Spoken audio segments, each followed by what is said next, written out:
Hi students! Here we are on week 4 and we're talking this week about the discussion, or today about the discussion. I want to help you get the most points that you can in that discussion forum.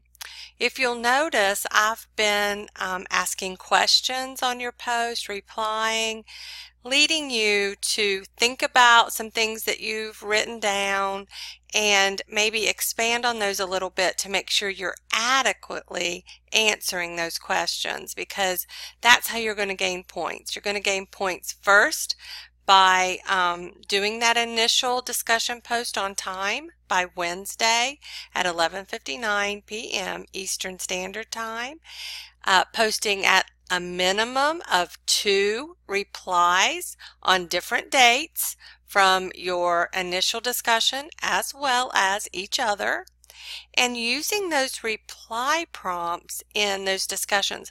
That's what I see the most missed, is that you're just replying to the classmates with whatever you're thinking about or whatever they talked about in their initial, but the rubric and the discussion instructions have 3 discussion prompts, reply prompts, that you need to use at least 2 of them, one on each of those minimum of 2 replies, in order to gain points. Now, if you have any questions about that or you want to talk about it, please reach out to me. You can call me, you can text me, you can email me. We have academic services that can help you.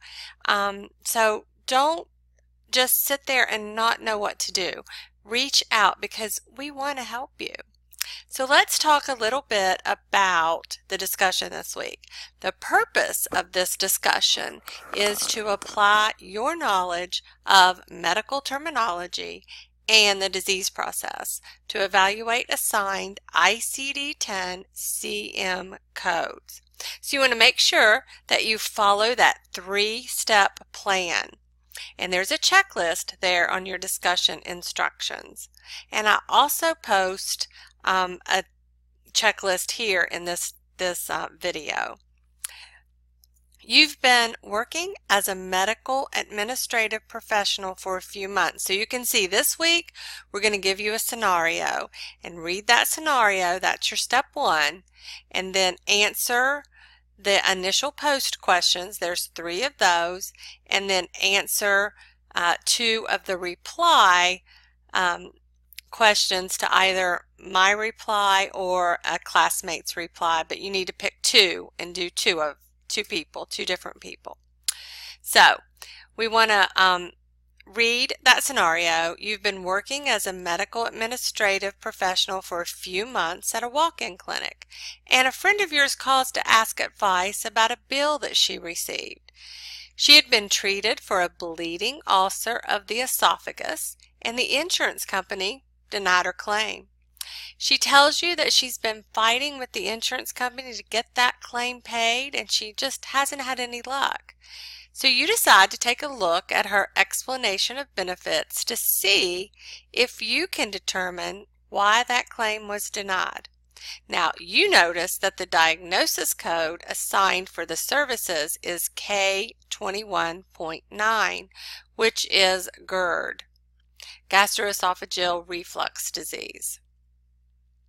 Now, after you do that, you want to research that a little bit, and then you want to answer these questions.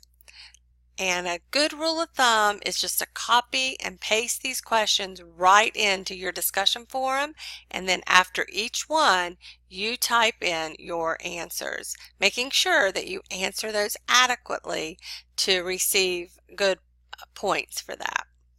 So the first question is, why do you think that insurance company is denying your friend's claim?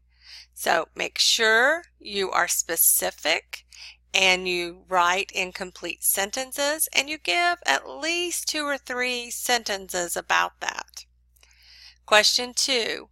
Explain the biller's assigned diagnosis code of GERD and how it is different from the bleeding ulcer of the esophagus that the physician treated. Include any symptoms that are similar between those two diagnoses.